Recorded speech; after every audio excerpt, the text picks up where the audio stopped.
Okay, got it.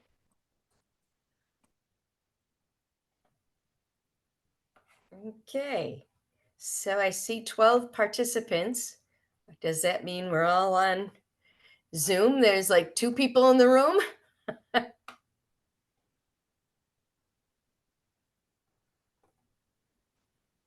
Marty, Yep. Carol Ann, are you the only ones Started. there? Ah, there we go. There are 7 people in the room. Okay, good.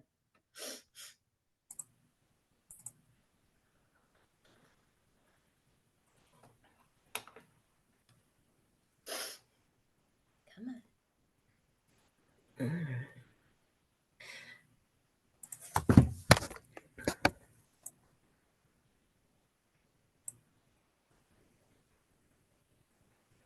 Morning, everybody. It's 7 o'clock. Don't think I'm on the schedule to open the meeting, but I'm not sure who is. I'm happy to, but we've been trying to rotate all the officers, getting a chance. So, Actually, the agenda I have says you are, Kate. oh, Yeah. well, I am again then. There you I go. am this is the last meeting of the third quarter. I am happy to call this meeting to order. It's 7:01. On the agenda that you have, Mom, who has the inspiration? That's you? Me? Okay, would you like to get right into that? And then we'll say the pledge Sure. after that. Okay.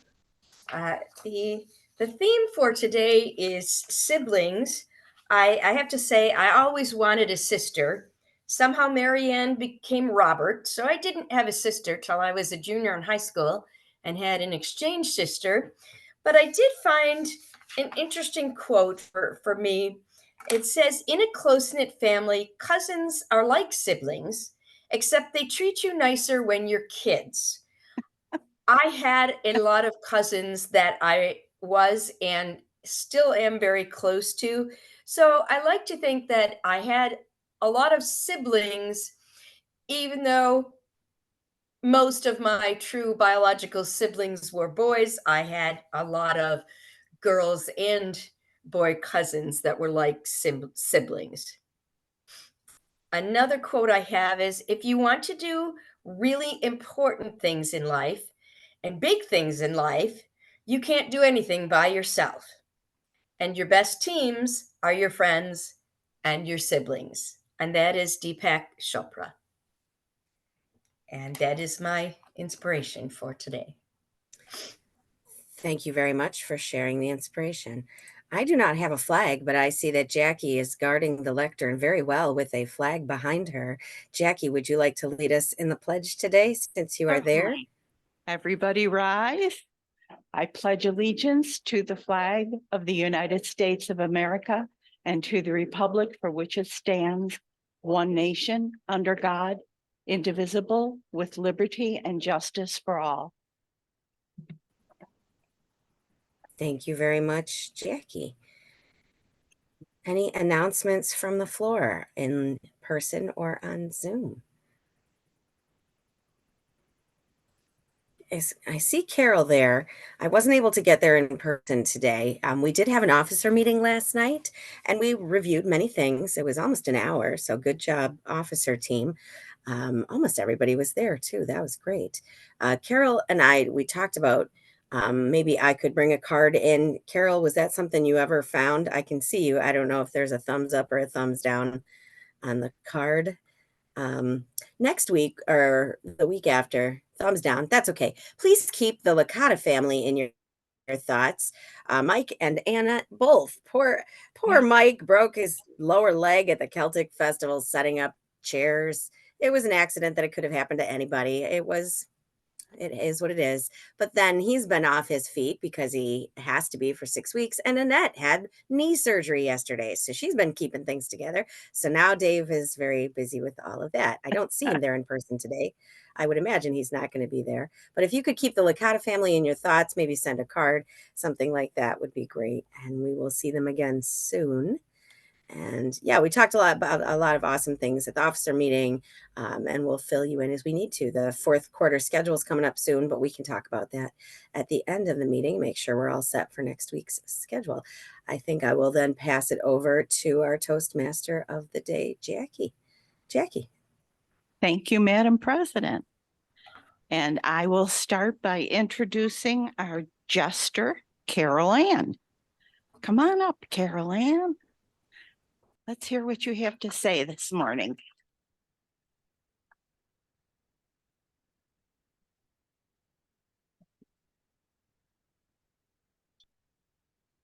Fellow Toastmasters, actually, I have no siblings. My husband has no siblings. However, we have 3 children, and we, like Beth, had some cousins that we were close to. What happened when twin brothers got arrested?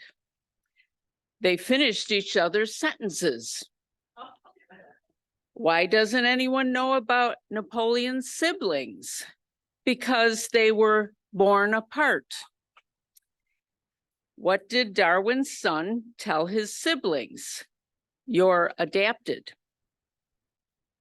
My sister wanted to marry a postman, but our parents didn't let her.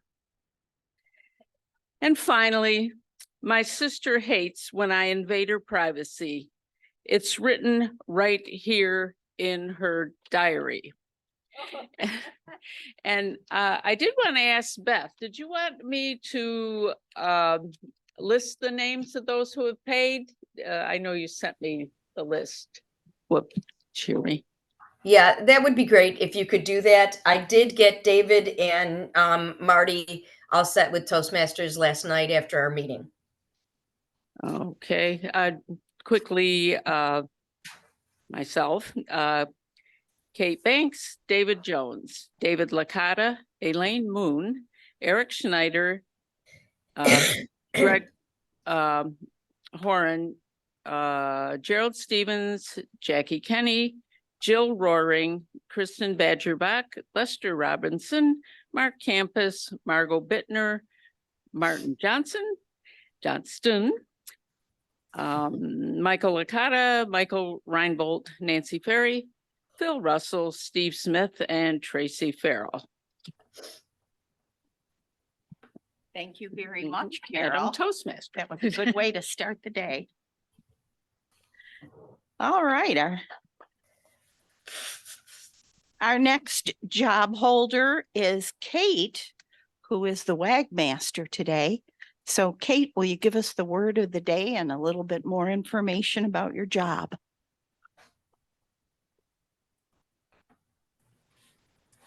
I sure will. Thank you very much. Mom, can you mute? Sorry. Yep. So thanks for the treasury report and the membership reports after our meeting last night, ladies. That was very appreciated. So a reminder for a lot of folks who haven't been here in a while, I like to see a lot of faces. Happy fall. Welcome back, y'all. Happy fall, y'all. The WAG Master is what many clubs do when there are less members. And WAG is the combined word grammarian. And I will keep track of them as I go. I just had one myself. I will keep track of all of them. We might split that up again as the membership rises. We'll see. It's the word for today.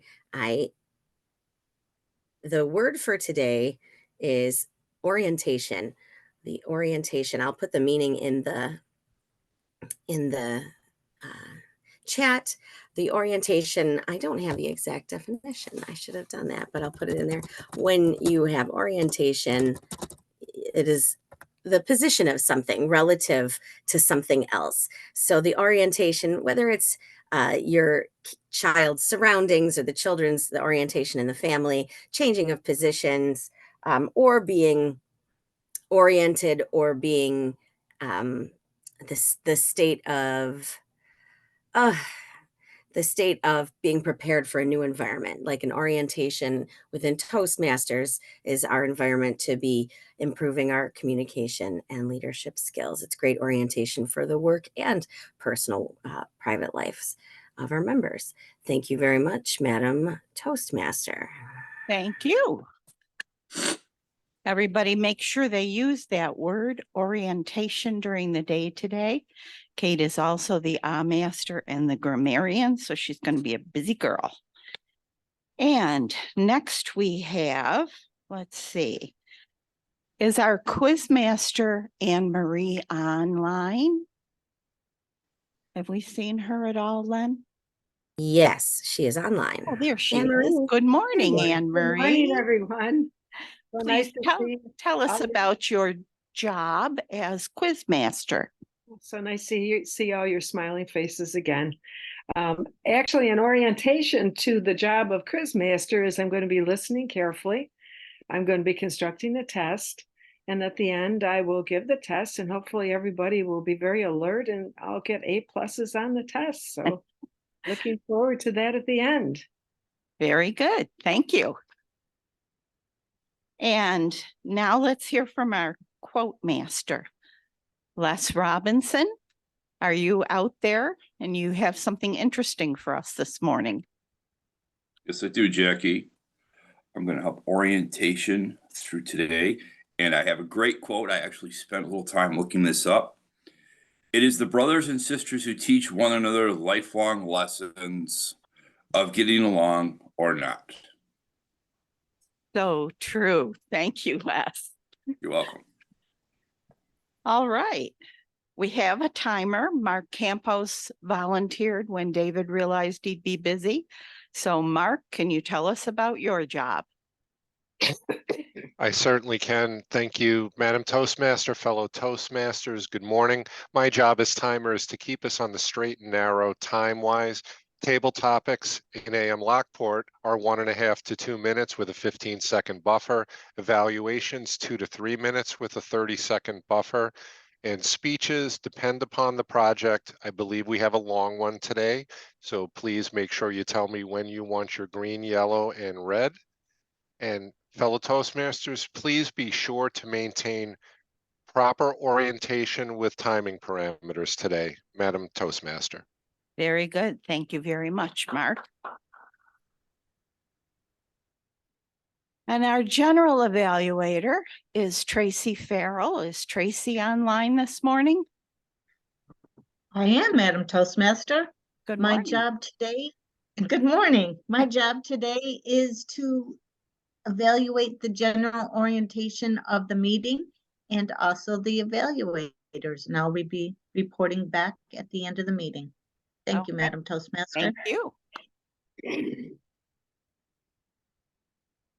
And before we introduce table topics, I'd like to propose a toast. When you're being oriented into Toastmasters, that's one of the first things you talk about, the importance of toasting. Obviously, in our name, it's something that we do. So here's to all our siblings, as well as the people we've taken on as siblings during our lives. All right. Our table topics master this morning is Mike Florio. Is Mike online? I did not hear from him, so I'm not sure if he's going to be here. No, we don't have Mike. Does anybody want to take on the table topics job? If not, I'll throw some questions out there. All right. Let's see what kind of things we can hear from people who have brothers and sisters. I know some of you do, and some of you do not. Carol Ann, why don't you come back up and tell us what life was like without brothers or sisters, which means your kids didn't have aunts and uncles. So that's kind of interesting. Let's hear from you. And don't forget to use orientation.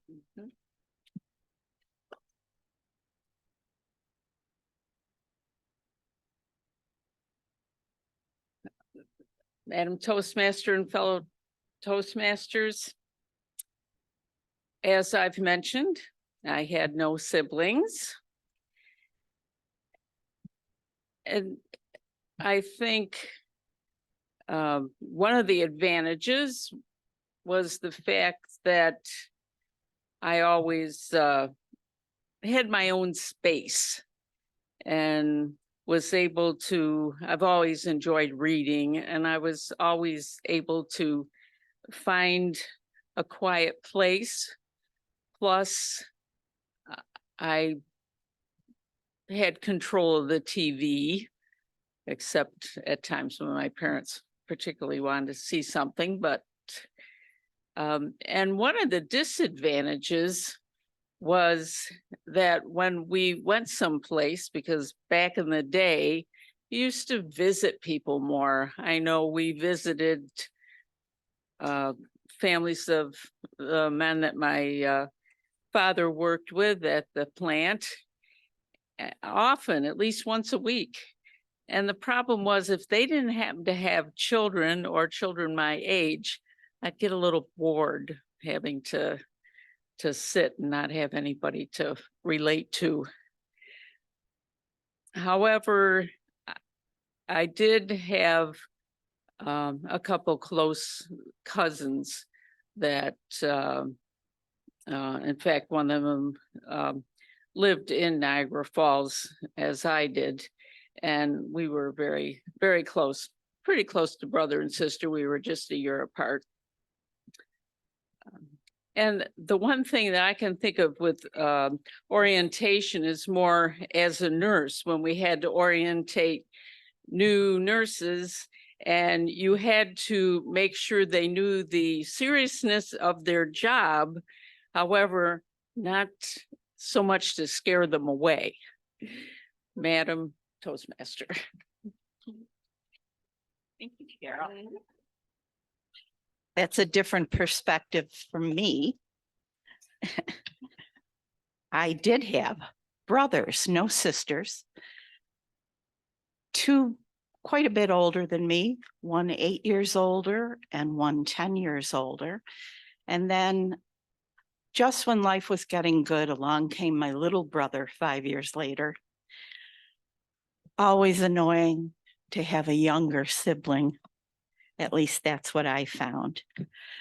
I happen to know that Phil Russell has a number of sisters. I've seen a lot of them over the years when they come to visit in this area. So, Phil, tell us a little bit about life with your sisters. Phil Russell. Oh, sisters. Who needs them? Who needs them? I do. My sisters were great. Actually, they were great. It was quite an orientation when you have 4 sisters, a mother, and a father. My father oriented us in some of the, what would you call them, parts of life? Well, going to chicky stoles, relieving yourself outside, things that really weren't couth to people. Now, my sisters, on the other hand, they had use of that bathroom. 1 bathroom, 5 females, 2 men, 2 of them men.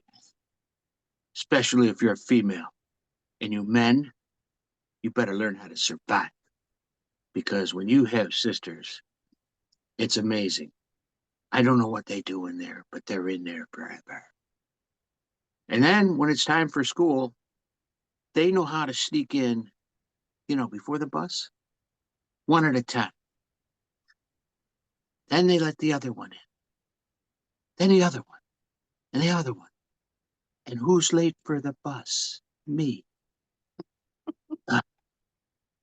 It's a life that you have to get used to. Now, however, they are my best friends. And that's great because they are wonderful. What they do is they will do everything. Now, I had to orient them out too. When I was being brought up, my older sister and I had dish duty after dinner.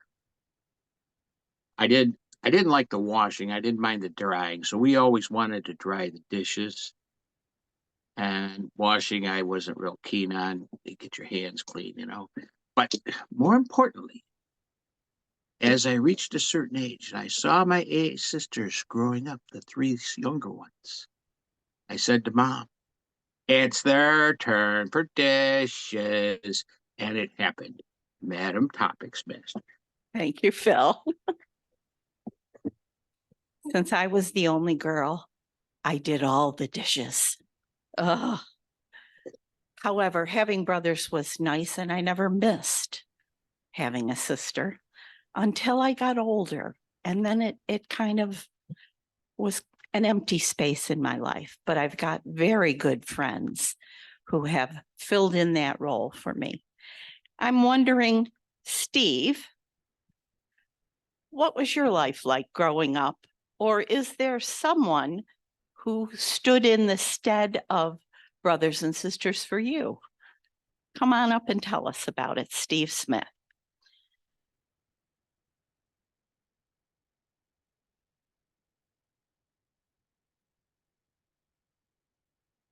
Thank you for the opportunity to, excuse me. Thank you for the opportunity to speak this morning. I did have a brother. I lost him 16 years ago. And he was many things. He was 3 years older than I was. So I was the brunt of a lot of punishment until I grew up. At which point, and Ma said she knew this was coming when our sizes finally caught up, and I give it to him, and she just sit back and let it happen because she knew I put up with it for a lot of years. However, he was also my wrestling partner. I talked about pro wrestling before. We practiced the moves, not the real dangerous ones. We didn't suplex each other and throw each other around, but we figured out how to throw a punch and how to do different moves the way they were doing them without really hurting anybody. He was the only person that I would trust to throw a punch at me, because you got to come in kind of at the side and I got to turn to go with it. And if you do it real good, and I had really long hair then, so I'd go like this, my hair come out, looked like he was pasting me, didn't touch me. But he was the only one I would trust to do that. I tried doing it with a few other guys and I was getting hurt. I said, no, I'm not doing it. These guys get a little too carried away, as you do when you get cranked up and you're running around. But we did a lot of things together back then. Jill and I are still doing it. My brother wasn't a big drinker, but he loved our Halloween parties. And we've been doing that. What are we up to now? 40 some years we've been doing this. And we still put his name on the invitations because it was a big part of his life. And it's a lot of work, but we enjoy doing it. And I do miss him. But you're talking about orientation. We didn't call it orientation. We called it the pecking order. Means the same thing. It's just a little bit more deliberate and to the point, as everybody in our family was always to the point. That's one thing I've got from both sides of my family, a very bad temper. But the one side of the family give me the ability to be extremely sarcastic with it. So I enjoy that. Thank you for the opportunity, Madam Table Topics person. Thank you. Thank you very much. All right. I think we need a word report from Kate. Tell us how everyone did, Kate. Everyone qualified. Thank you, Madam Toastmaster, Table Topics Master, Carol Ann, Phil, and Steve. Phil used it twice, if I heard correctly. Thank you very much. All right. Thank you very much. And our timers report. Mr. Timer, how did everyone do? Madam Toastmaster, I am happy to report that not only did they all qualify, but all three contestants were determined to use just about all of their allotted time. All three required the buffer. Carol at 2:11, Phil at a remarkable 2:14.7. Phil, I expect you to do better next time and use up 0.2 of a second more and see if you can totally max out your time. And Steve at 2:09. Steve, apologies, I was slow to add myself when you were at the green, but I did remember it yellow. Madam Toastmaster. Thank you very much. We all know timing is very important in Toastmasters, and that's why I'm moving things along this morning, because we have one very long speech. So we want to make sure we can accommodate that and still have time for the evaluations. And brothers. Those in the room have pictures of my brothers. There are advantages to having brothers, but there are also disadvantages, like being chased around the backyard with snakes in their hands. They thought that was a lot of fun. But when it came to important things, they were always there for me. My brother Joe, 8 years older than me, checked Kevin out when we got engaged.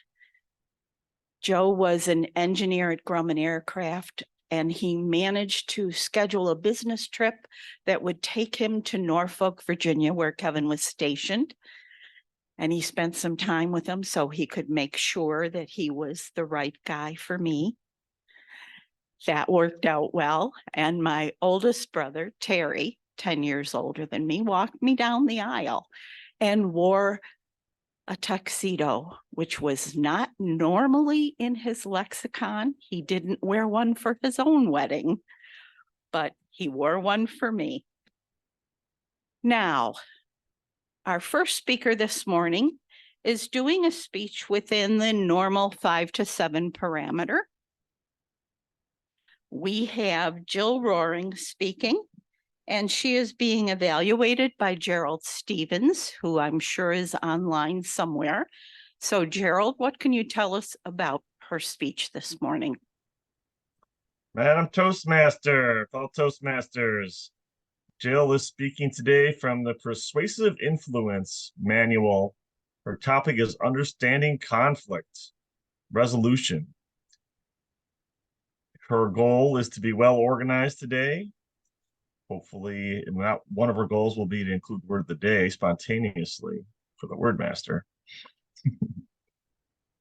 And I believe the time is 5 to 7 minutes. Yes, it is. All right. I do have the title if you do not. I do. All right.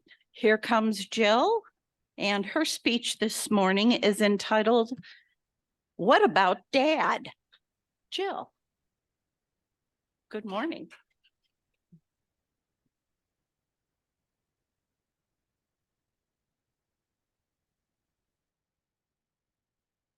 Good morning, fellow Toastmasters. Some of you may know, some of you may not, that last Wednesday, a serious thing happened in our family. Dad called me about 3:30 in the afternoon and said, "Can you and Steve come over and do me a favor?" I said, "We'll be right over." He said, "Oh, it's not a hurry. Don't rush." Well, we got over there anyhow. And Dad had fallen outside, but he had fallen right next to the door, used the doorknob to get himself up, got himself in the house and onto a stool that was sitting next to the door. He wanted us to go get his crutches so he could get around the house a little. We got the crutches, and it was kind of obvious there was a little bit more going on here. We got him moved around the house a little bit so he was comfortable as can be, with some ice packs. But he was very definitely in a I don't want to do anything yet mode. So we had a little bit of a problem here. Steve and I could both see something serious was going on. But Dad didn't want to do anything. We took dinner over because we've been eating dinner together regularly. And while we were eating, of course, the discussion came up again. And he kept on saying, "Well, I want to call the VA clinic in the morning, find out where I'm supposed to go."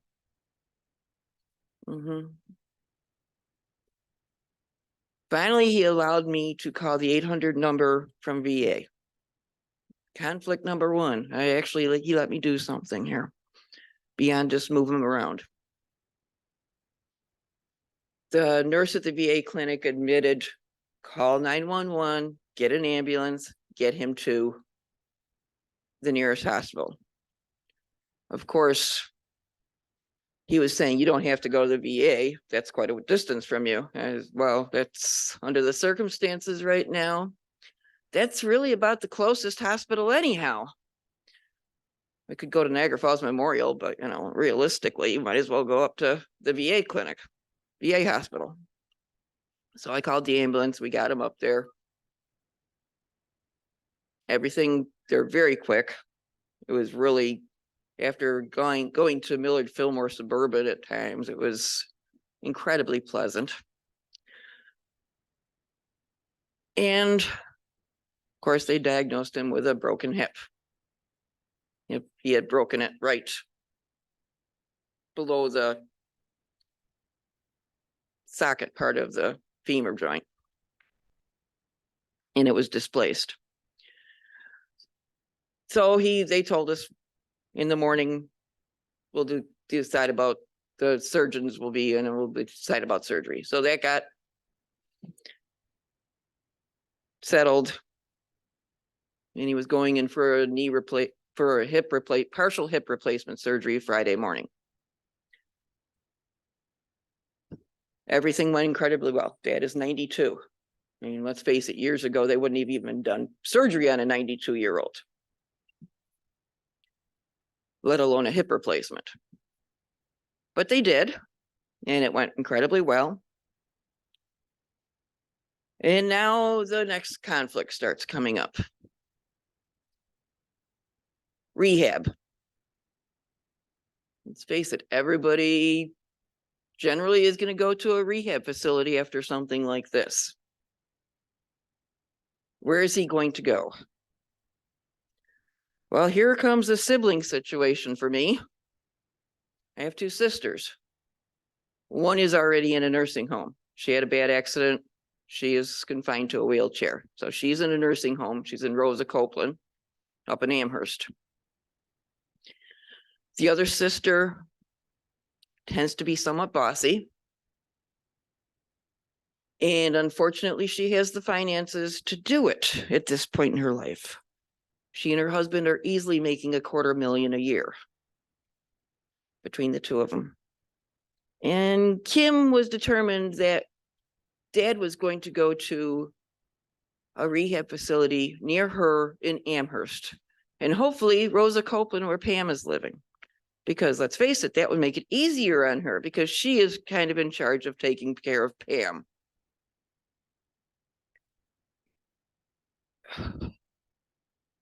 Well, to put it bluntly, that doesn't go well with Dad. Rosa Copeland is not taking really great care of my sister Pam, especially on the weekends. They're short-staffed, just like everybody else. There's times she lays in bed until 1, 2 o'clock in the afternoon, Saturdays and Sundays.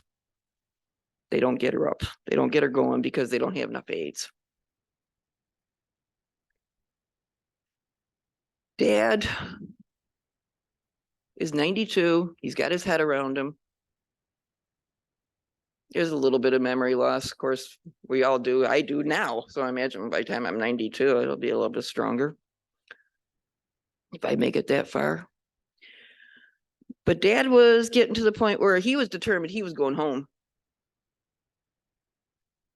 And the conflict between Kim and I, she was getting kind of angry with me about Dad is going to go in Amherst. He's not going to Lockport. He's not going to Lewiston. He's going to Amherst. Well, I live in Wilson and Dad lives a quarter mile from me at the most. So ultimately, Dad made the decision. He's coming home today. So we're going to have to go up and get him about 1 o'clock or so. And hopefully we can work this out because Steve and I are going to be in charge of his care. So Kim, sorry, you didn't get your way. Thank you, Madam Toastmaster.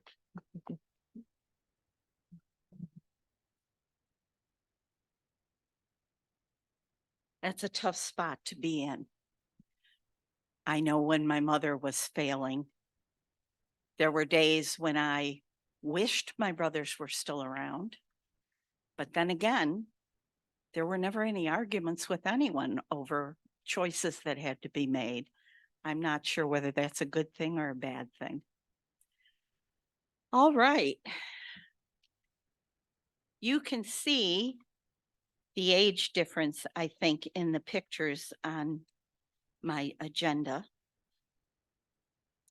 It was interesting growing up with a house full of boys. I did have cousins, as Carol said, who were very important in my life and who kind of stood the place of sisters, and they're still around and still being my backup when I need a family.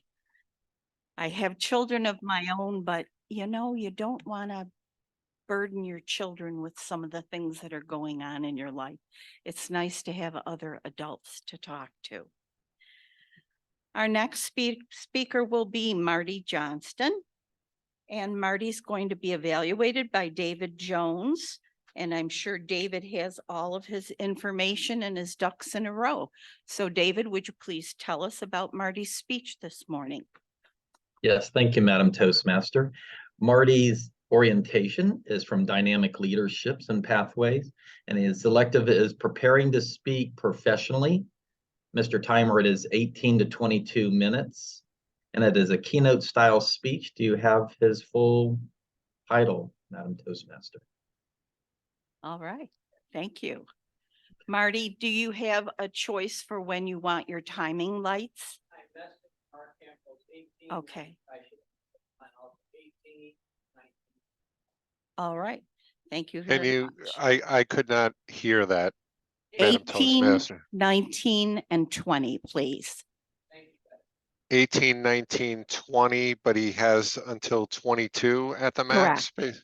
Yes. Okay, okay. And do we know what the buffer is, or is there a buffer?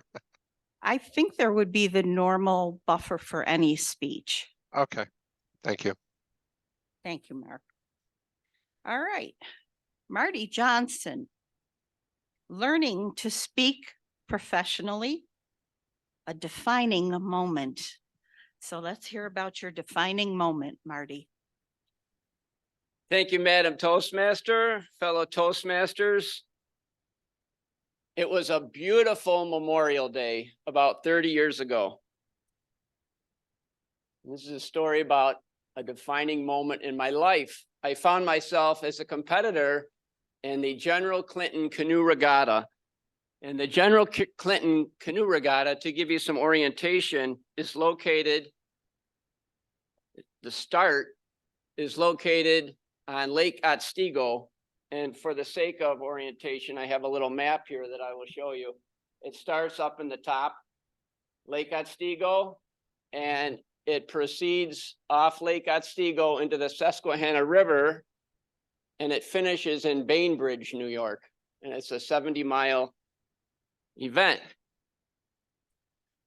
Now that you have a little orientation on where the event is, we'll tell you a little about the event. I was within a half hour, an hour of the finish of the race. And all of a sudden, the blue sky turned gray and it started hailing as I was paddling my canoe down the river, and I started to get cold. So cold that I had to take my canoe out of the river and put it up between a tree where I wedged it. I jogged up to the roadway and I hitched a ride to the finish. Luckily, I found my pit crew person who was feeding me and giving me nourishment along the way in the parking lot. And I said, Barry, I said, I need dry clothes and I need food and something to drink, because the temperature went from 70 plus degrees to, it seemed, down into the 40s in an instant. After I got dry clothes on and something to eat and something to drink, he said, well, what do you want to do? I said, well, I want to go back to where I left my canoe and pick up my canoe. And during the car ride there, before I got out, I said, you know what? I can't be that far from the finish. I've got to finish. So I got in the canoe and I was paddling. Within an hour, I was finished. But during that time, the skies opened up, the gray skies turned to not totally blue, but a lighter sky.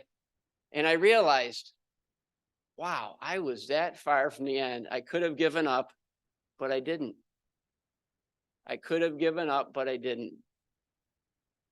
That event was definitely a defining moment in my life, and it taught me 3 valuable lessons. The first one is determination. Determination to start something and to finish it. Are you determined to finish what you start? The second thing that it taught me was perseverance. Through adversity, we want to persevere and complete a task. And I know, as Jill mentioned today, I hope she has determination and perseverance in your endeavor with bringing your father home. I know that's a major task. So I encourage you all to have perseverance in whatever you set out to do.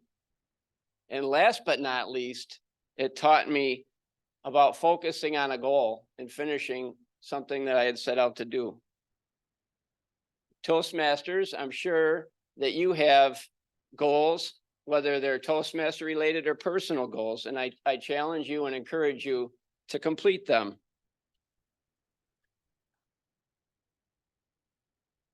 Well, looking back at the event, about a year afterwards, I thought to myself, I know that in Toastmasters, in a competent communicator, we had 10 speeches, and you were a competent communicator. I'm sure many of you are familiar with that. Well, in this General Clinton Canoe Regatta, there was called 10 finishes. And if you finish 10, you're in what's called the 10 finish club or the 700-mile club, because it's a 70-mile event. And I thought to myself, I did it by myself a few times and I completed it. And I raced with this person, that person, and I counted 9 finishes. And I said to myself, what if the committee that was keeping records recorded me on their clipboard with my canoe number and my time as I crossed the finish line that year? And sure enough, they did. And I said, does that consider me to have finished 10 of the events? And to my surprise, it did. Well, fellow Toastmasters, without determination, perseverance, and focusing on that goal, I never would have finished that day. Especially without my pit crew person, who was a longtime friend. His name's Barry Cornelius. He's a longtime friend.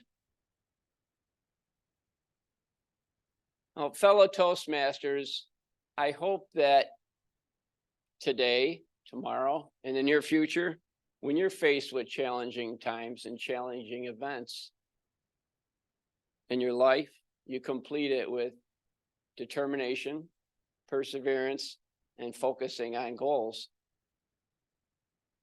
And I know there are many times in all of our lives, I know Carol has shared, we've all shared different personal stories. Jill shared a personal story this morning. And there may be other variables involved, but if you really think about it, it's determination, perseverance, and focusing on goals that I think help people achieve their goals. And I encourage you all to use that not only in your daily events, but especially in Toastmasters, because there are challenging times, getting through some of these pathways projects, mentoring new people, bringing in new members. It's all challenging, but I know we can do it. We've done it before. I know we can do it again.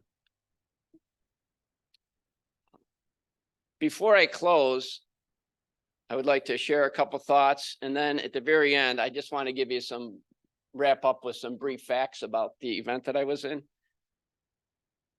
I would like to close by saying, fellow Toastmasters, I don't know or see if we have any guests, but if you ever need someone in an event to speak, I'm available. My email address is mjjohnston, JOHNSTON, 1964 @gmail.com. You can contact me that way. as I persevere through my life journey and my Toastmaster journey. I hope there's occasions that I can continue to learn to speak professionally. At this point in time, I just would like to share some facts regarding the event that I was in. The event started in 1963, believe it or not. And the first year the race was held, the first place prize money, anyone guess how much it was? In the professional division in 1963, it was $200. This year, the prize money for the professional division is over $2,000. I think it's more like $5,000, and they split. And I had always entered in the amateur division, so it was more or less a patch on my countertop, or a little award for finishing, and a chicken barbecue at the end. That was always something that kept me going. You could smell it at the finish. And the day that I was in that challenging weather, I could smell the chicken barbecue an hour from the finish. It was great. And a little bit of history about where the name, the General Clinton, it's called the General Clinton Canoe Regatta, came from. During the Revolutionary War, there were Native Americans that killed over 30 women and children. And the General James Clinton at the time heard about this and wanted to do something. And this was in the Susquehanna River Valley, Mohawk area. And what he did in response, General Clinton dammed up what's called Lake Otsego. For you baseball fans, you know, in Cooperstown, New York, is the Hall of Fame. And in Cooperstown, New York, on Lake Otsego, they dammed up the lake before it enters the Susquehanna River. And then they had over 200 flatboats that they floated downstream, down the Susquehanna River into the valley. And they burned many, many Native American settlements in retribution for what happened, the killing of these innocent women and children.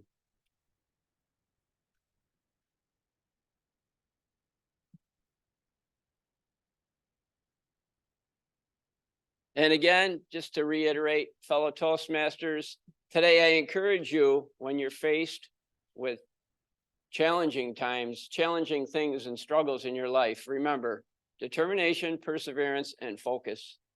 Madam Toastmaster, back to you. Thank you. Thank you, Jackie.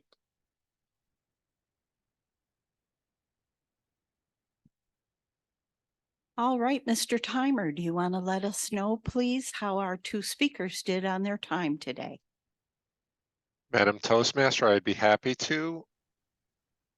One out of our two speakers qualified, Jill, with a little help from the buffer at 7:11. Marty fell well short, 10:41. So he needed to get to 18. He was pretty short. So only Jill qualified. All right, so we don't need to have a vote. Thank you, Mr. Timer. And now we'll think about evaluations. You know, evaluation is something that you get your whole life. And when you have brothers and sisters, you are constantly being evaluated. They have something to say about everything that you do and everywhere you go and every part of your life, especially when they're older than you are. I got a lot of evaluating as I was growing up, especially during my teenage years. But that's okay because it was well meant. I think we should give the evaluators a couple of more minutes and think some more about brothers and sisters and what they mean in our life. We had two speeches today that talked about challenging things in life and having family members to lean on during those times are very important. I'm sure, Marty, you got a lot of encouragement from your family when you were racing canoes. That's a canoe race used to go through Lockport, and it was always a really fun time, but things change over time. Jill, trust your backbone and do what you need to do to take care of Dad. That's such a hard, becoming the parent, I think, is one of the most difficult things in life, when you have to assume the care duties and the decision making for someone who's always been the strong person who took charge. All right, I think it's time for us to have an evaluation. And our first evaluator, I'm sure, is ready by this time. Gerald Stevens, can you give us an evaluation of Jill's speech and tell us what you thought about how she did this morning? Gerald. Absolutely, Madam Toastmaster. Thank you so much for this opportunity to practice my evaluations. Before Mr. Timer starts, I do have 4 sisters, and I was constantly evaluated, and I'm still being evaluated. So I thought that was hilarious that you said that, Jackie. I saw a few people nodding heads in the background there, and that will never end. It is until it's over. But hopefully in a positive way. And I commiserate also with Phil, because I also had to deal with the last one being in the bathroom, and with 1 bathroom and 4 sisters. So I was right there with them. So a lot of good bonding, I'd say, today. Okay, Mr. Timer, go ahead and begin my evaluation. What about Dad? Jill did a great job today. It's very tough to talk about an emotional situation when it comes to family or any other type of emotional situation. We've had people in Toastmasters practice their eulogies with us, and that's hard things to talk about for sure. But we practice them, and then we feel more confident when we go in to do it. That's why we do it. So she had some conflicts going on for sure. Did she manage them well? I feel like she did. Dealing with elderly folks, I had to deal with my mother before she passed, and getting her to do things was not easy. I have many elderly patients. Getting them to do things is also not easy. There are definitely times where they don't listen. They're stubborn. They don't want to do it. I'm happy you're able to convince him to call an ambulance, to be truthful. A lot of folks don't want to do anything at all, and before you know it, it's too late. You guys did a great job managing him, you and Steve together, convincing him that you needed to do something a little more once he was ready. Was Jill organized? That was one of the goals of her speech. Yes, I feel like she was. She gave a chronological timeline of the events as they unfolded. She added some color in there in regards to descriptions. I could kind of see where her father fell in my mind when she was talking about it. Sadly, I can also envision the rehab facility that her sister is in. I've definitely seen some of those. And it is a problem nowadays with the shortage of staff for sure, for proper care. So kudos to you for providing some color. Improvements. Inclusion was a bit abrupt. I would like to have seen something like maybe a Paul Harvey. Stay tuned for the rest of the story. My terrible Paul Harvey impression. Something like that. Because I feel like there's more to come. I would like to have seen a little more vocal variety. I could see where you could have had a fist up or something, or annoyed at your sister in some way. Something like that would have been better.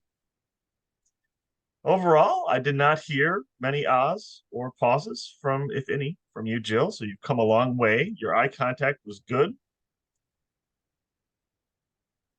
You are going to deal with the third conflict, I hate to tell you, when it comes to getting to your father to rehab and doing rehab. So I definitely look forward to hearing another speech hear the rest of the story. Madam Toastmaster. Thank you, Gerald. And our second and final evaluator, David Jones, is going to give us something about Marty's speech this morning. David. Thank you, Madam Toastmaster, and thank you, Marty, for your speech presentation. I want to start with,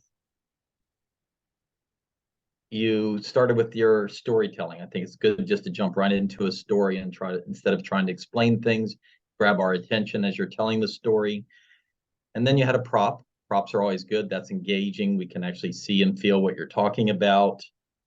Slipped in the word of the day, and then your hand gestures and your body movements were very good and entertaining. Even though you did stay right behind the lectern, you still had great body movement. You had good storytelling, telling us a story about your canoe racing.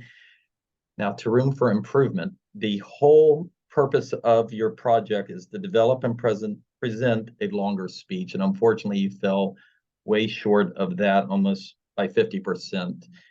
So I think your development was not really there in the story, unfortunately. You did have 3 lessons, which you shared with us. There's always the rule of 3 because that's all most humans can retain is 3 items. Determination, perseverance, and focus on a goal. After the determination, you asked a question just out loud, but you had plenty of time to stop and wait for an answer and have feedback and maybe follow up on whatever answers you got from the audience as part of your engagement. I'm not sure if it was just me, but it seemed like the microphone kept going out quite a few times. I don't know if it was the battery or the Wi-Fi, but there were certain parts that we missed, or at least I missed during your speech as well. So you did have a call to action. You went back to your 3 lessons learned for us to work on.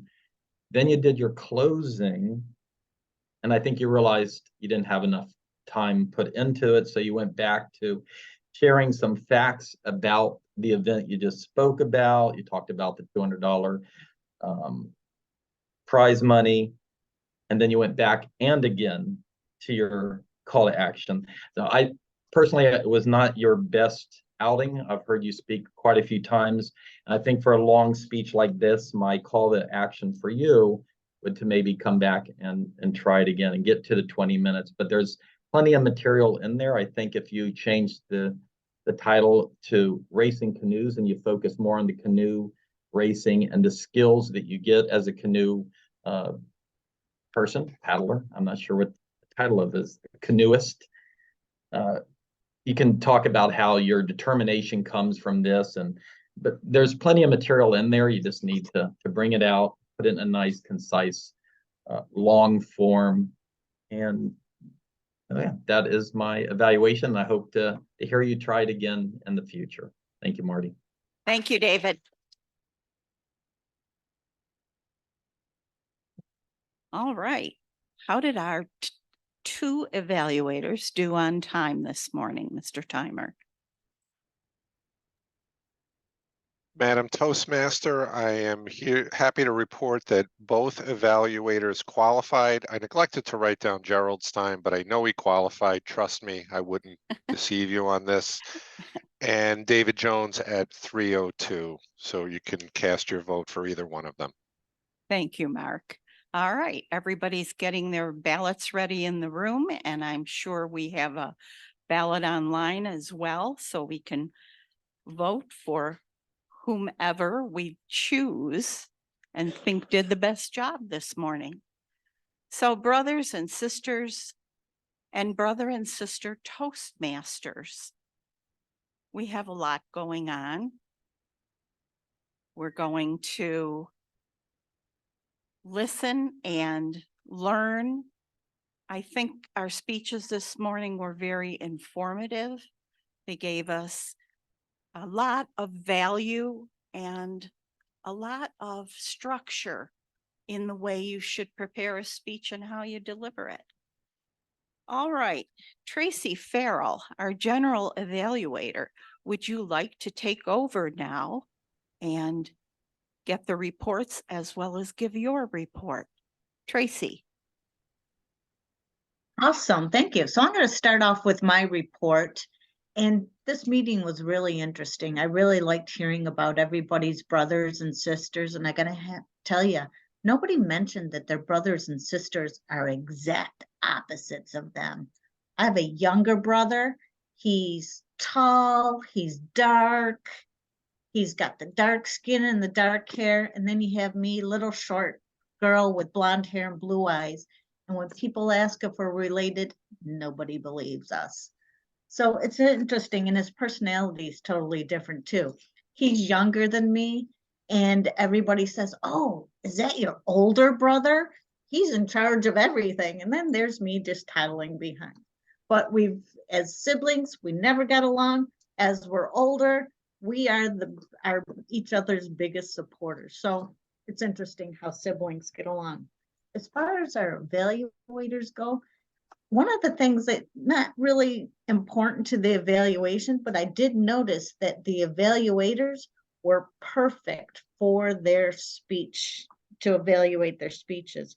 Dr. Stevens, as a doctor, talked about Jill's instance and how everything is going and how it will going. He did a very good job of saying, there was conflicts. You handled this speech very well in handling those conflicts.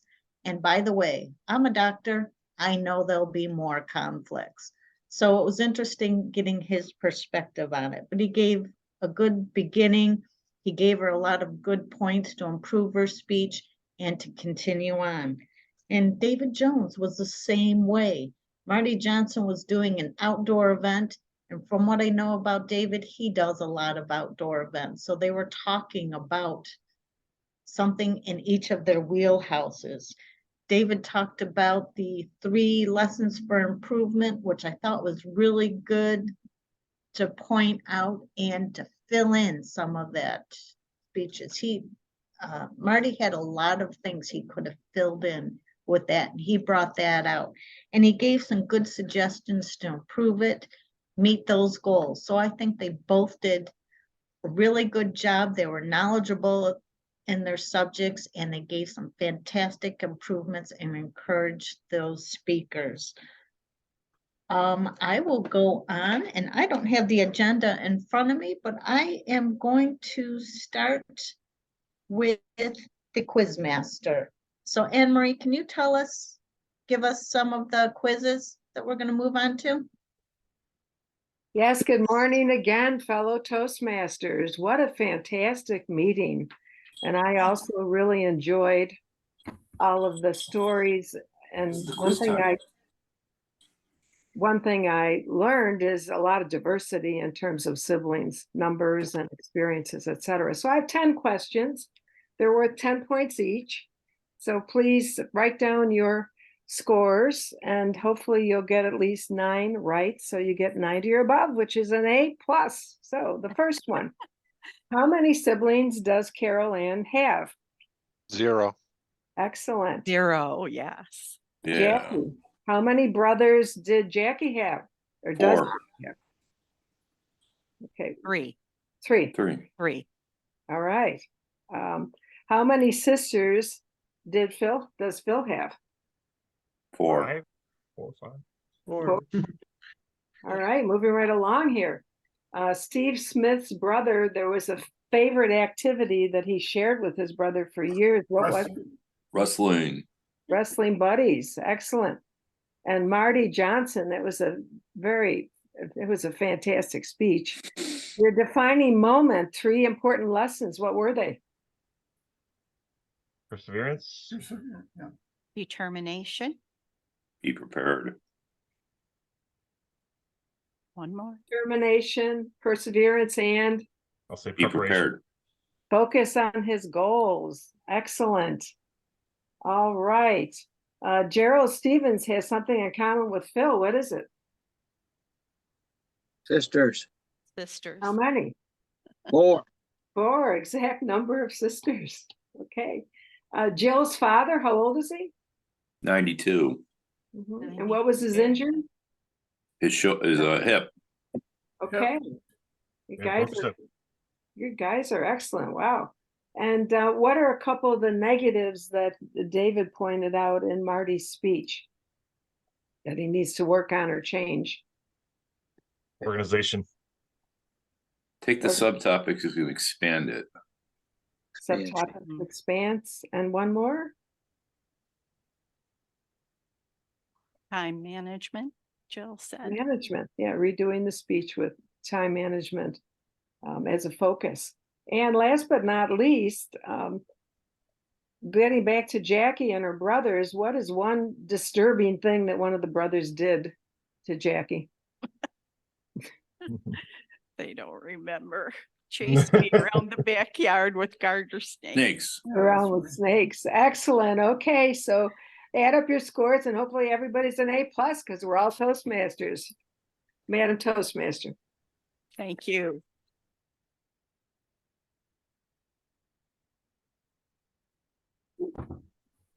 Tracy, do you want to keep going? Yes, sorry, I was just trying to get back to the agenda. Now I'm getting back. So Kate, can you give us an idea of how we did as the word master, as the master, as grammarian? Yes. Jackie used it the most as Toastmaster. That happens. Marty smoothly, flawlessly added it to his speech. I love it when speakers can do that. I heard it from Anne Marie and Mark and Tracy and Gerald outside of Table Topics. And I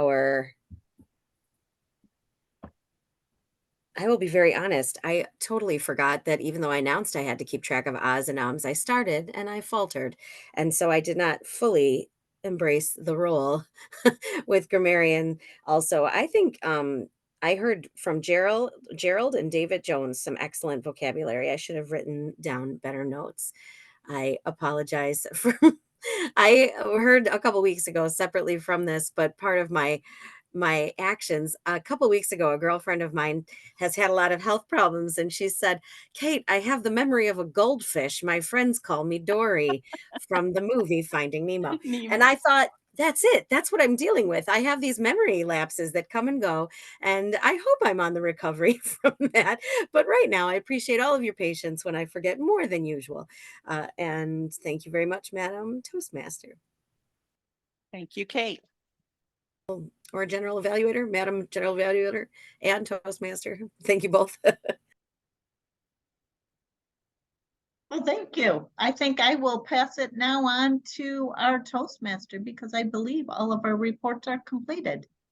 They are. Thank you very much. All right. We have winners or people who came out ahead of the other person. I guess we could somehow say that if we want to be politically correct in our challenges here. Do we have a presiding officer in the room who would like to come up and give out the awards? Carol, why don't you do that? Carol Ann Hallstad will be the presiding officer in the room this morning. I have names here and ribbons. Our table topics is Phil. And our evaluator is David Jones. And our best speaker is Jill.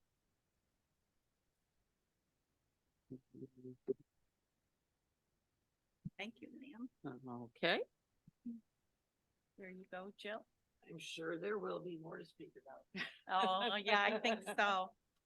That's a tough one. All right. Anybody else in the room want to talk about their family structure? Joe, I know you don't have any brothers or sisters. Want to talk a little bit about, since we have some extra time, about what life was like growing up all alone, the star of the house? No, you have to come up here because the people online can't hear you if you're sitting in your seat. Well, like Carol, I did enjoy having my own space and being able to do things on my own. And also, like Carol, I was fortunate enough to, and still am fortunate enough to have a lot of cousins that I'm very close with who are very much like siblings to me.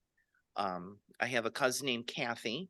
She lives in Ohio. She and I, ever since we were young kids, have been very close. And her brother Rick and I are very close too. And I have a second cousin who lives in Canada named Helen. She's very much like a sister to me. I met her in my senior year in high school during a family reunion. And I have two other cousins named Amy and Karen who are very much like sisters to me. I never minded not having any siblings when I grew up. And unfortunately, when my dad passed away, I kind of wished I did, because it would be like people kind of knew what I was going through. I could lean on someone, but you never know. Because when my uncle passed away, he had 4 kids, and all 4 of them ended up at each other's throats when their dad passed away. So who knows how it could have been? It could have gone anywhere. It could have gone either way. But didn't mind not having siblings. Like I said, I have cousins that I was very close with and still am close with too, who I thank God for every day. Thank you.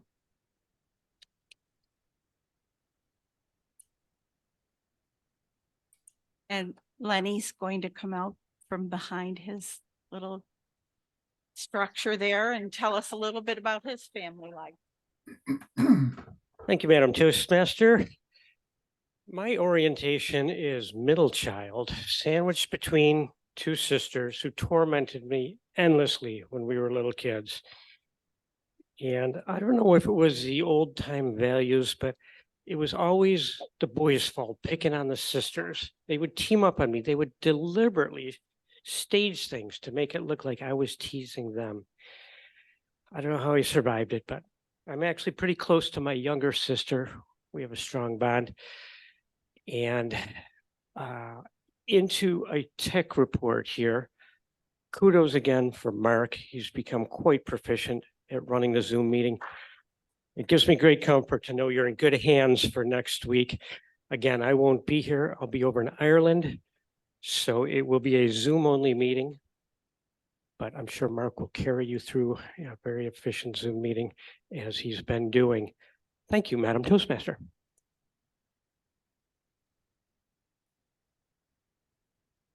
Well, you could always beam in from the old sod. Mary Beth, I don't suppose you're ready yet to get up and say anything, but you'll let us know when you are, one of these days soon. Oh, I know, but you can always speak casually. Okay, not yet.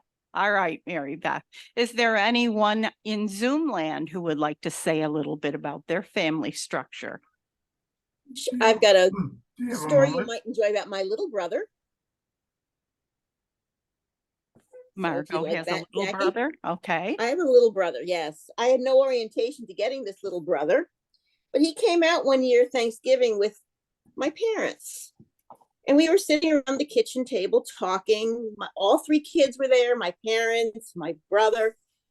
And there was a newspaper open, the Union Sun, and there's an article about our Lions Club and our ongoing envelope stuffing event with a big picture of Kevin. So my brother picks up the newspaper and he looks and goes, "Oh, that's a picture of Kevin." And he reads the article and he says, "Hey, for a small town newspaper, this article's written pretty well." And I said, "Thank you." And he goes, "Why are you thanking me?" And Kevin says, "She wrote it." And my brother turns to me and says, "You mean you really are smart?" Oh. And I didn't know what to say. And all 3 kids of mine just looked at him like, "Where have you been?" But that's my story with my little brother. Nothing much has changed in 60 plus years. Madam Toastmaster. Thank you, Margot. And that really sounds like something a brother would say. Mark Campos, did you have something you wanted to say about your family? Well, I guess I do now, Madam Toastmaster. Oh, I was thinking about it. So I am one of 2. I have an older brother who is 9 years older than me. Needless to say, there is a generation gap when you're that far apart. So it was almost like two only children, if you will. We are very different people. I don't think there's a lot of resemblance, but over time, I guess I see some features in common. He is a way more naturally outgoing and very charismatic individual. If there was an AM Lockport event and we were all in the same room and I dropped him in the middle, somehow he would be holding court within a few minutes, whereas I really have to work at it. He's definitely way more New York than I am, much heavier accent, different, as I said, different personality. But the good thing is that over time, I find that as we become adults and have our own children, there's a lot more in common, and whatever those differences were sort of melt away. So the relationship is better. The only thing that makes it tough is he's all the way down in Florida, so we don't see each other that much. But over time, the closeness and bond has improved. Madam Toastmaster. Very nice. Thank you, Mark. And Mark Crane, I saw your face there. Do you have anything you'd like to say? We haven't heard from you in a long time. Thank you. Thank you for the opportunity. I have siblings, and I did write a speech on this with the theme. They're bonds that cannot be broken, even by death. And I have two brothers, and my mother wanted 5 boys. She wanted a basketball team. She only got 3 of us. And my older brother, he's 10 months older. We're Irish twins, as they call them. So we were born in the same year, 1958. My brother was a star coming out of the hospital. He was a New Year's baby, and he was born 10 minutes after midnight, 1958. I guess they got a whole slew of prizes because he was the firstborn in the county. And I came along 10 months later, and I was born on the 2nd. He was born on the 1st. My younger brother, 4 years later from me, he was born on the 3rd. Pretty bizarre things in the way we were born and in the sequence of events. And but between my two brothers, maybe I too was a middle child like Len. And a lot of things they say about the middle child are true. We have trouble sometimes finding our place in the family. But having said that, my brother ended up having my back most of my life, and he was a hero to me. He always paved the way for us. And as a matter of fact, through high school, I got to ride his coattails. They would come up to me in a classroom once I got to the high school, Lockport High School. They said, "Oh, you're Paul's brother," and he was a scholar. He was going to go places. And I said, "Yes, I am." And then they go, "We're not going to have any problem with you, are we?" "Oh, no, sir." And I knew the yes, sir, and no, sir is down pat. And I cruised right on through the high school on his coattails. All I had to do was be charming and polite, and I pretty much you were in. got ahead. Now, my younger brother, on the other hand, he was the most beautiful baby you'd want to see. And his face and his laughter and his smile could light up the room almost to the day he died. He died at 44 of pancreatic cancer. And he showed me very hard. He showed me about courage, courage I never thought he had. Yeah. And I miss him still. He's been gone for 15 years. I still talk to him and my parents every night during our nightly prayers. And my older brother, he's kind of jaded because he's been in the Army and retired from there. He goes, "Do they talk back to you, Mark?" Thinking I'm delusional in my old age. And I said, "No, but I think they hear me." And so I talk out loud, doing my prayers. And sometimes I feel comfortable doing that. And I know they're hearing me. And someday we're going to be reunited. That's right. I'm very Thank confident. you, Mark. So take care. And Thank you you for letting me Good to speak see today. you. It was good to see you this morning. Anybody else have anything to say about their families? We have a couple more minutes. Phil, did I see your hand up before? I want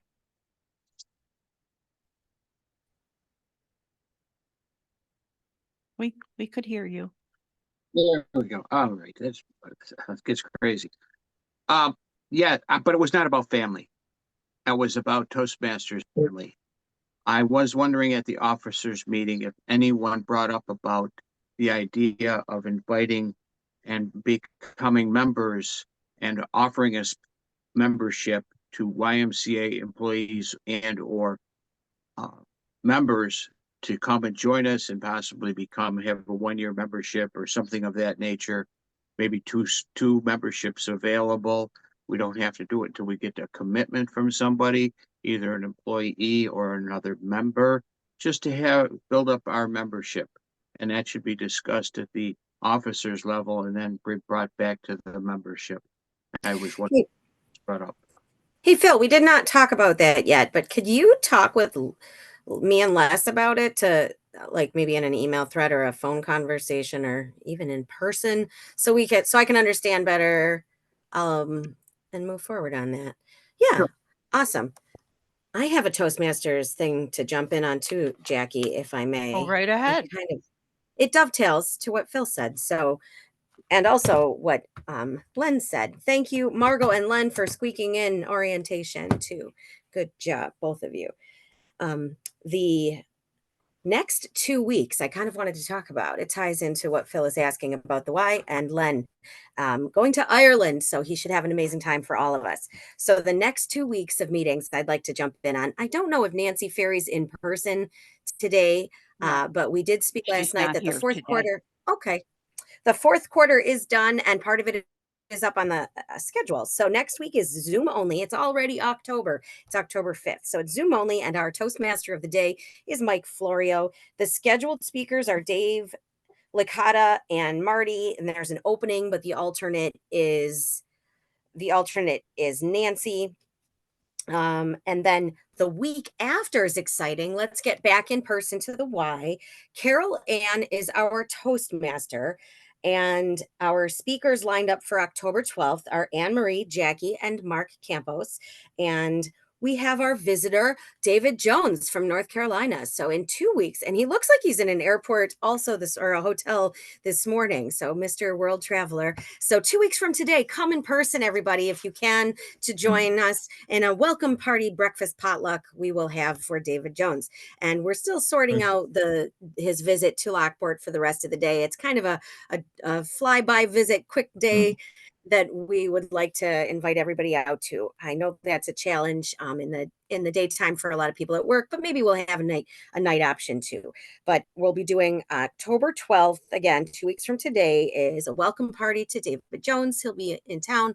Bring a breakfast potluck brunch kind of item. We'll put it on the bar up with the coffee and the hot water station there. And we look forward to it. And then Carol Ann is Toastmaster. I'm sure we'll have an exciting topic, and that's 2 weeks from today. I wanted everybody to be prepared for that. Kate, and take a look. Go ahead. I'm unfortunately not available that day. You have me as a speaker. To speak? Okay, we'll take you off on October 12th. So there is an opening for a speaker. So keep that in mind, everybody. Great. Anything else? Let me know if you have any questions. Back to you, Jackie. Thank you. Kate, is Yes, the DECA meeting the 13th, Friday the 13th? I did see the email about that, but I believe it was through Nancy, who's not here. Am I right? 13th. I think that was correct. Okay. Thank you. Good point. So that would be the DECA meeting Friday morning. It's like a demo meeting. We do it every year in the fall for the new DECA students. I was out of the loop for the last couple of weeks. So thank you all for jumping in on Marty that. had something to say. You want to come up, Marty? Thank you, Madam Toastmasters, fellow Toastmasters. Just quickly, a couple of things came to mind when we were talking about membership, and Les Robinson might have the answer. A few weeks ago, we had a guest on Zoom. Her name was it Zen? And a woman in person, her name was Sarah. And And I'm wondering if we reached back out to them and re-invited them. That's number one. And number two, I communicated with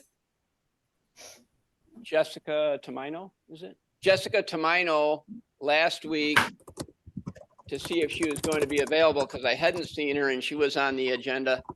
I called her on the phone and briefly conversed with her, and she told me that she was, what'd she say about her membership? She said she was, no, she said she was canceling her membership, but she said she had mentioned it to Kate, and for the sake of scheduling, it sounds like she's not going to be with us anymore. Is that correct, Kate?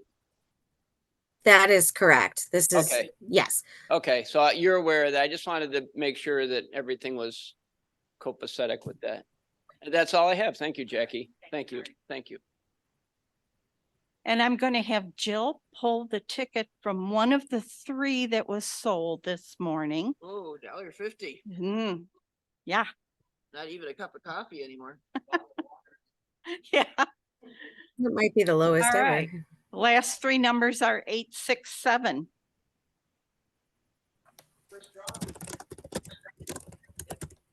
Oh, it's mine. Okay, that's embarrassing. All right. I guess we can adjourn the meeting at this point. Thank you very much. Meeting adjourned. Thank you, ma'am.